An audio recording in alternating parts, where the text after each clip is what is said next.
Uncle Fred, What's up? I forgot to turn my homework in today, so if I turn it in tomorrow, it's gonna be a day late. I'm gonna be in so much trouble. I have an idea. Say this.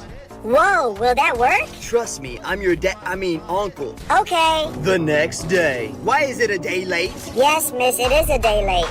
But if there's infinite time in the universe, then one day divided by infinity is 0, therefore making it on time.